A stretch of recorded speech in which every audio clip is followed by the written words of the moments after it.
Hello, my beautiful yellowbone, redbone, butter pecan, caramel, butterscotch, toffee, mocha, chocolate, cocoa Exoticals. Welcome to the Pretty Girl Club. Welcome to the Exoticals United community. If you are new here, welcome. Here in the Exoticals United community, we support men and women from the following people groups: multiracials, biracials, multi-generationally mixed, and light-skinned golden people. Hello, my beautiful Exoticals. If my nose sounds a little bit stuffy, it's because of allergies, but I wanted to comment on this video that I saw recently from the infamous Queen Chama, and she's talking about, once again, how MLS women are erasing dark-skinned women in film.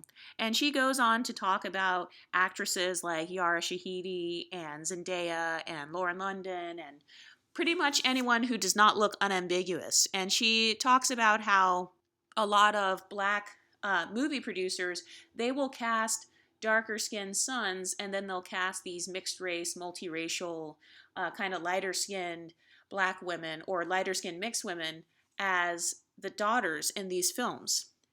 So first of all, what is the unambiguous community's obsession with us erasing them? It's funny how the presence of one person like a Yara Shahidi erases every single black woman on earth.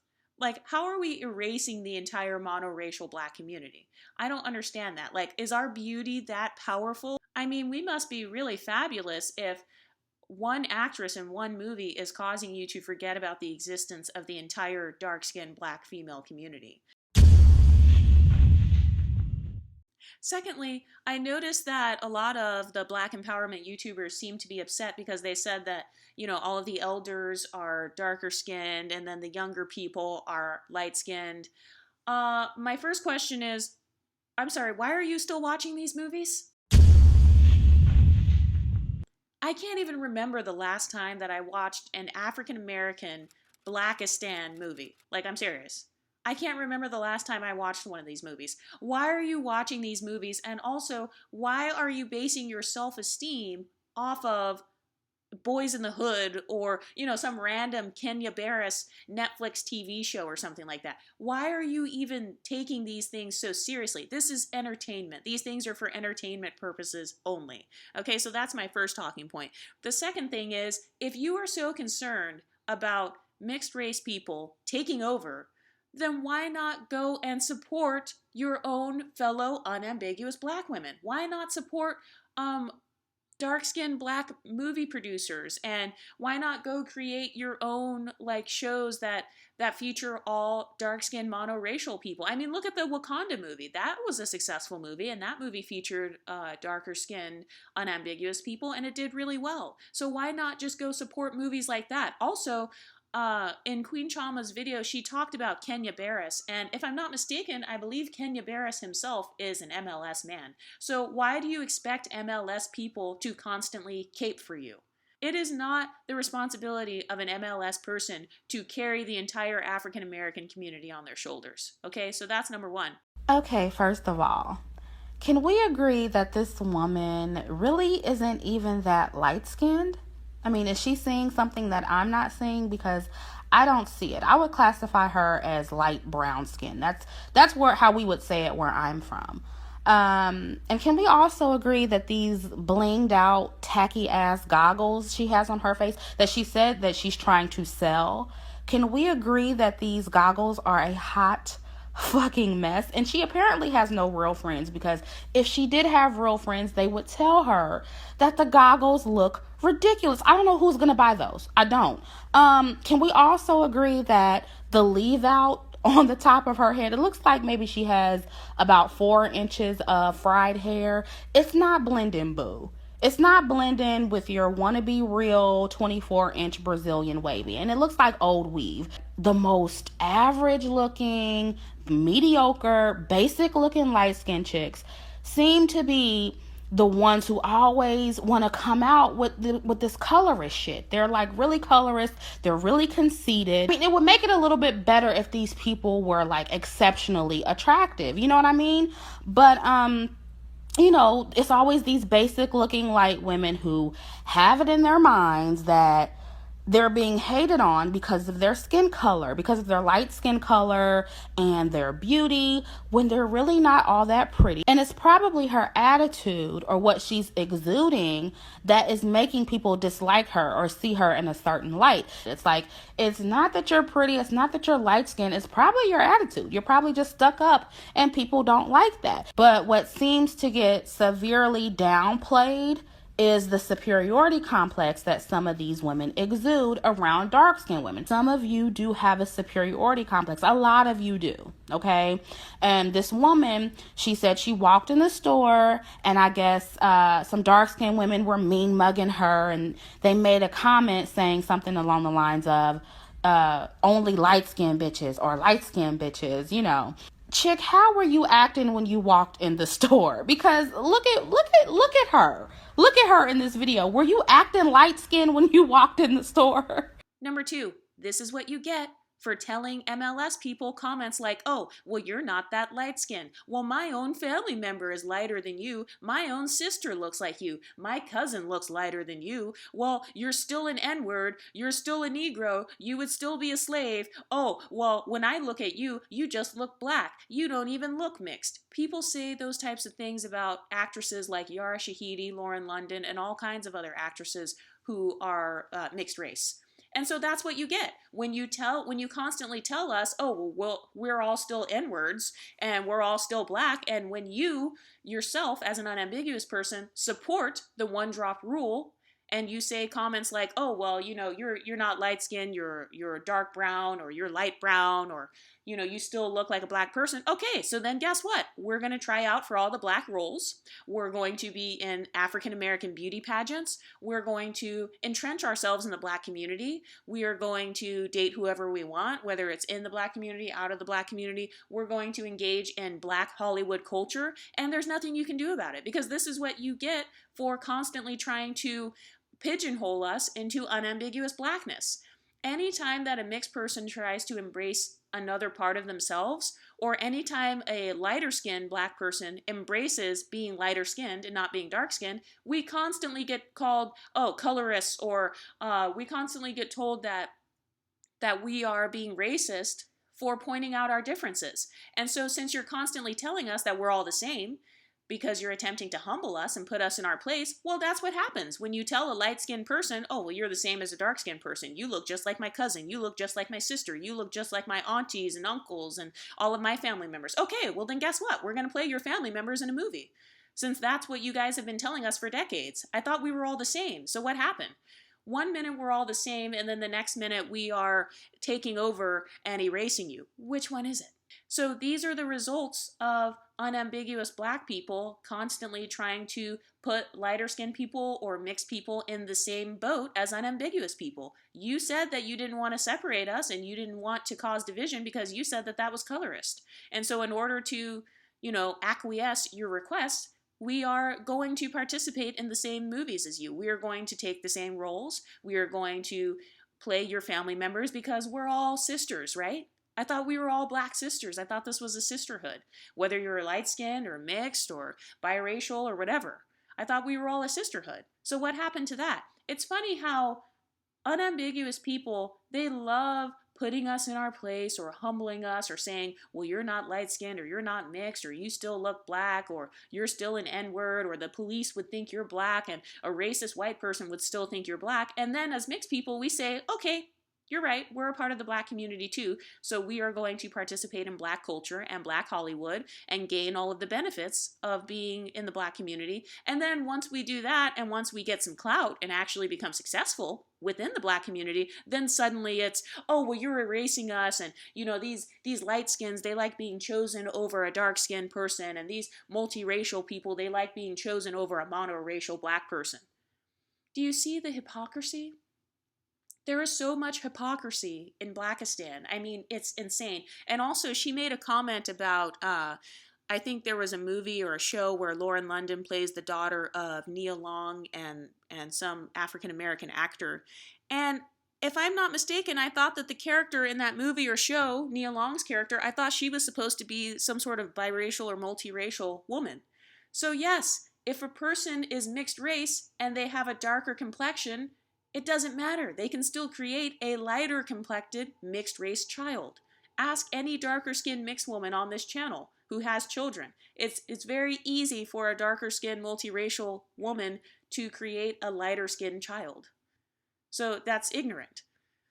Also, if you are so concerned with wanting separation when it comes to the MLS community and the unambiguous black community, then just say so. All you have to do is say, hey, us unambiguous black people, we want our own space for dark-skinned, monoracial people with 2 black parents and 4 black grandparents. We want our own spaces, and then everybody else, the MGMs, multiracials, biracials, light skins, whatever, you guys can have your own space. That's all you have to do. And guess what? That's all mixed people wanted to do in the first place. But we got called racist for decades. We got called racist and colorist for acknowledging our differences and for celebrating our differences. And so out of respect for the African American community, we, including these actors and actresses, we embraced the black community. And we said, okay, well then, since we're still black anyway, we're going to engage in African American culture. And we're going to do things to make ourselves successful within the black community. But then once we get success in the black community, suddenly, oh, well, you only got that role because you're light skinned. And, Rihanna only got to perform at the Super Bowl because she has a lighter complexion. And Beyonce became more famous because she's light skinned and she's Creole. And that's why she's more famous. So do you see the gaslighting?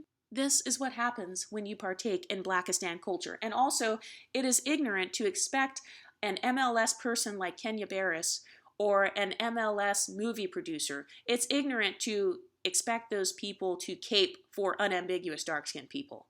So to put the weight of the African American community on people like Kenya Barris, Keegan-Michael Key, like Key and Peele, those guys who became producers and stuff, to put the weight of the African American community on those people, or Beyonce, or all of these other mixed race people, lighter skinned people, that's ignorant. Same with Zendaya. Like, oh, well, that's a double-edged sword for Zendaya to be advocating for black people. Okay, so one minute you don't want her to advocate for black people, and then the next minute you're complaining that lighter-skinned people and multiracial people only have their roles because they're lighter skinned or because they're mixed. Which one is it? Is Zendaya a part of the black community or is she not? Is Yara Shahidi a part of the black community or is she not? Do you accept her as being a black woman, or is she a mixed woman and she should, be in another category with mixed race people? Which one is it? Because you can't pick and choose. This is what happens when you try to one-drop mixed race people or lighter skinned people into unambiguous blackness. Then we say, okay,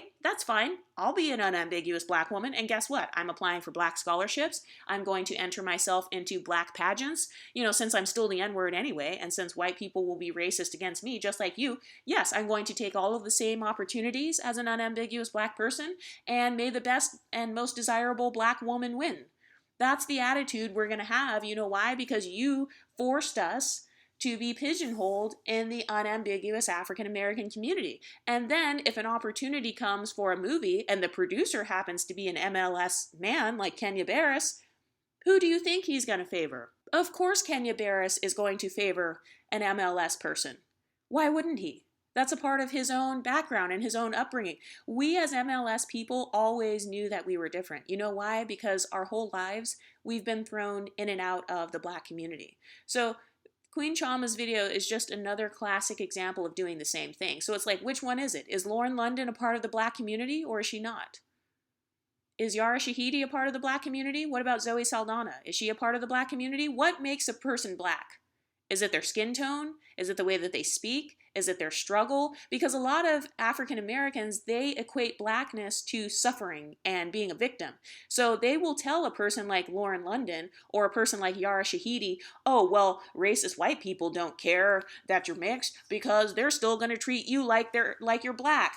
A racist police officer will still shoot you in the streets. Okay, so you seem to equate blackness to being discriminated against and facing racism. Any mixture of blackness can face racism. I don't care if you're 25% black, 30% black, 80% black. So yes, Yara Shahidi can face racism. Okay, so if facing racism is all that makes Yara Shahidi a black woman, then she has every right to play whatever role she wants to, and she has every right to get whatever bags and whatever millions of dollars she chooses to get.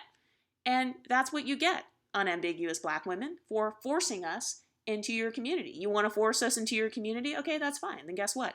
We will be the ones who are doing movies alongside you. We will be the ones going to HBCUs alongside you. We will be the ones competing in pageants alongside you. We will be the ones taking the scholarships alongside you because you, one, dropped us into unambiguous blackness, whether we were light-skinned, whether we were multiracial, whether we were multi-generationally mixed, and these are the results. Yes, we will be featured in your media because you guys have spent decades calling us unambiguous black people and saying, due to the one drop rule, we would all be considered black and we would all be slaves. Okay, so then if we're black, okay, so then according to you, we're all the same, right? I thought we were all the same. We're all in the same boat until there's clout involved. It's funny how unambiguous African Americans, they love to try to humble mixed race or lighter skinned black people by saying that we're still going to face racism. And then when the mixed race and light-skinned black people embrace their blackness to the point of becoming successful, then suddenly it's a problem. Some of the most Afrocentric people that I've ever seen in my life are light-skinned people or multiracial people. And then they become successful and famous and rich, and then suddenly people turn around and say, oh, well, you're only successful because you're light-skinned. You're only successful because of colorism. And it's like, you forced us to represent you. You put us at the forefront of the African American community. You guys essentially pimped us out due to our beauty and how we look, and then you turn around and get upset. So my advice to unambiguous dark-skinned black people would be, number one, stop supporting these movies. First of all, I didn't even know people still watch these Blackistan-ass movies. No offense. I didn't even know people still watch these movies. But secondly, you need to make a decision. Are Chloe and Halle a part of the unambiguous dark-skinned black community? It's funny because a lot of unambiguous black women, they don't like to embrace their natural 4C hair textures. The women that I see embracing their natural hair texture are women like Chloe and Halle, who are lighter skinned, and guess what? They represent by wearing their hair in locks, and they embrace who they are. And then a lot of unambiguous women will say, oh, well, people only accept Chloe and Halle because they have a lighter skin tone. And oh, if Chloe and Halle didn't have locks, if they had curly hair, people would think that they're biracial. And it's like, okay, why are you so focused on what MLS people are doing? Why not focus on building yourself up as an unambiguous black woman or man? Why are you so obsessed with us? Anyway, Exoticals, what do you think of this? Do you think that this is typical African American Blackistan gaslighting? Do you think that they have a point? Let me know in the comment section and I'll talk to you next time. Stay pretty, ladies.